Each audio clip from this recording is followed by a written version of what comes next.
Prabowo kerahkan sniper amankan tahun baru, TNI Polri terjunkan 196.000 personel. Sniper tim Jinak Bom dan prajurit terlatih dikerahkan Kapolri dan Panglima TNI atas perintah langsung Presiden Prabowo Subianto. Ia meminta dua jenderal bintang 4 ini memberikan kenyamanan kepada seluruh lapisan masyarakat agar menjalankan hari-hari Natal dan Tahun Baru penuh kebaikan, sukacita, dan penuh rasa aman dan nyaman. Dalam rapat terbatas pengamanan Natal dan Tahun Baru Senin 16 Desember 2024 itu, Prabowo mengatakan akan memantau langsung. Saya ingin mendapat laporan terkini dari pihak keamanan, sektor transportasi, dan laporan tentang pasokan bahan bakar, ketersediaan pangan dan bahan-bahan pokok lainnya, sektor tenaga kerja dan pariwisata, ujarnya.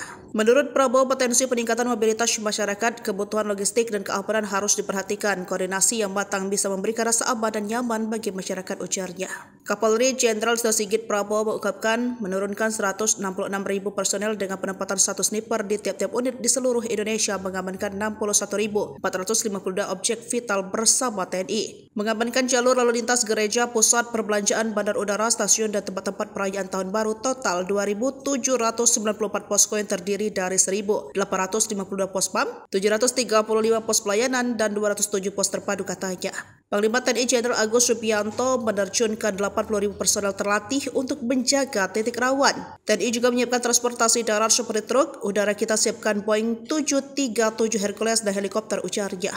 Sebab menurut dia, pemerintah telah mengidentifikasi berbagai potensi tantangan termasuk peningkatan mobilitas masyarakat yang diperkirakan mencapai 110 juta orang.